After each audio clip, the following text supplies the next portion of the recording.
नमस्कार भक्तों, एस कथा भजन चैनल में आपका तहे दिल से स्वागत करती हूँ। बोलिए भक्त और भगवान की जय, वृंदावन बिहारी लाल की जय, उमापति महादेव की जय।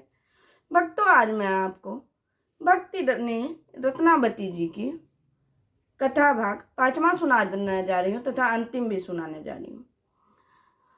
भक्ति श्री रत्नावती देवी जी बालू मुड़वा के बैरागनी बन गई सच में, और उन्होंने राजा का धन संपत्ति लेना भी छोड़ दिया। पहले तो वो राजमहल में भी जाती थी, लेकिन अब जो है वहाँ जहाँ पे उन्होंने कुटिया बनाया था उसी कुटिया में वो दिन रात भगवान की सेवा करने लगे।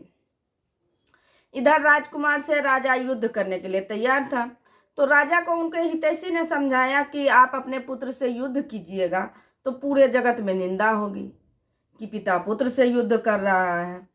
उधर जब कुंवर को समझाया गया, राजकुमार को समझाया गया, तो वो उन्होंने कहा कि अनेकों जन्म तो मैंने यूं ही व्यर्थ कमाया, यदि एक जन्म भगवान के भक्ति के लिए लड़ाई करना पड़ रहा है तो मुझे कोई दिक्कत नहीं।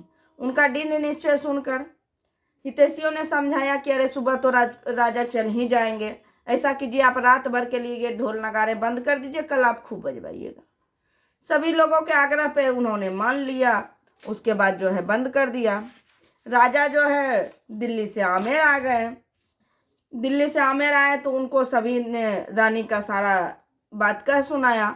तो उन्होंने कहा कि मेरी नाक तो कट ही गई है, अब ऐसा कीजिए कि मेरा नाक कटने से जो लगातार खून बह रहा है उस खून को रोकिए, किसी प्रकार ऐसा उपाय कीजिए कि रानी को मरवा डालिए। तो उसी में एक चापलूस मंत्री ने कहा कि महाराज, सबको सुझाव मांगा तो किसी को कोई सुझाव समझ में नहीं आ रहा। तो एक चापलूस मंत्री ने कहा, महाराज ऐसा कीजिए, जो हमारे यहाँ सिंह जो है कैद रहता है चिड़ियाघर में, उसी सिंह को छोड़ दिया जाए, वो आके रानी को मार देंगे और हम लोग बाद में कह देंगे कि गलती से सिंह छूट गया और उन्होंने रानी को मार दिया। इस तरह किसी पे कोई शंका भी नहीं जाएगा और कोई बताएगा भी नहीं। राजा ने कहा ठीक है, यह उपाय सबको अच्छा लगा। ऐसा ही किया गया। सिंह को लाके छोड़ दिया गया रानी के वती के समीप, कुटिया के समीप। सिंह रानी के कुटिया के समीप गए, वहीं पे दासी बैठी थी, उनकी दासी गुरु। तो उन्होंने कहा कि रानी, श्री नरसिंह जू खुद आ रहे हैं, आप उनका दर्शन कीजिए।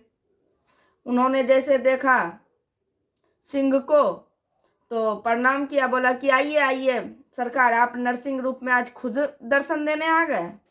क्योंकि रानी की भक्ति भावना सच्ची थी, उन्होंने दिल से भक्ति की थी, इसलिए उनको भगवान जो है शंख चक्र गदाधारी करके जैसे नरसिंह अवतार में रहते हैं उसी रूप में भगवान ने दर्शन दिया रानी को।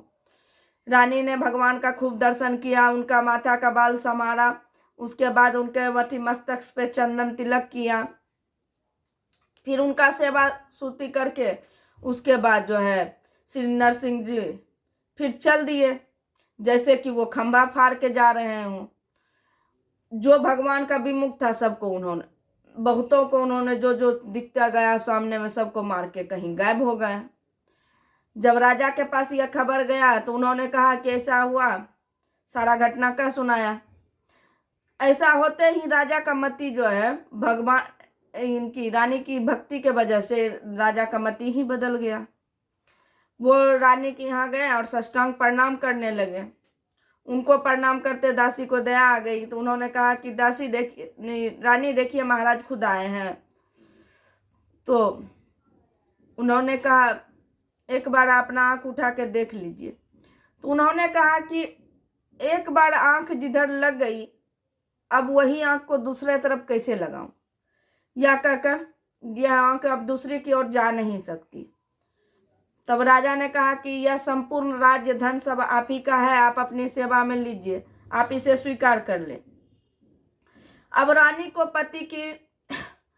पति या उनकी संपत्ति में कोई लोभ नहीं रह गया था, अतः उन्होंने कहा कि राज सुख आप खुद भोगे, हाँ आपकी संपत्ति और सुख सब आपकी है, और हमारे तो सब कुछ सुख संपत्ति लाला जी हैं, अतः यही हमको प्रिय लगते हैं, हम इनको स्वीकार नहीं करेंगे। रानी का ऐसा कहना था। राजा जो है भगवत भक्ति में रह गए। एक बार जो है दोनों भाई जो है, इनको 2 पुत्र था। नहीं, राजा मान सिंह जी तथा उनका भाई जो है माधव सिंह जी, दोनों भाई काबुल के लड़ाई में युद्ध करके लौट रहे थे। लड़ाई में विजय प्राप्त करके लौट रहे थे। लौटते समय अटक नदी में उनकी नाव जो है डूब गई, जिसके कारण जो है बड़े भाई माधव सिंह जी ने कहा कि अपने घर में रानी भगवान की बड़ी भक्ता है, ऐसे समय में उन्हीं का स्मरण किया जाए। फिर दोनों भाइयों ने श्री रत्नावती का ध्यान किया। उनका ऐसा अद्भुत प्रभाव हुआ कि नाव संकट से बचकर किनारे पे लग गई। इससे दोनों भाइयों के मन में बड़ी प्रसन्नता हुई।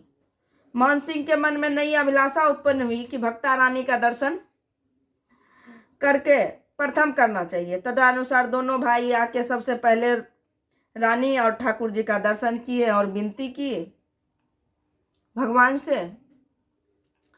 इस तरह देखिए, रानी रत्नावती एक बहुत बड़ी भक्त हो गई तथा जो है राजा मान सिंह जो उनके पति थे, वो भी जो है दुर्बुद्धि से निकल के एक भगवत बड़ा भक्त बन गए तथा उनका जीवन भी बच गया। बोलिए भक्त और भगवान की जय, वृंदावन बिहारी लाल की जय, उमापति महादेव की जय। भक्तों, यदि यह कथा आपको पसंद आई हो तो प्लीज इसे लाइक, सब्सक्राइब, शेयर एवं कमेंट अवश्य करें। धन्यवाद।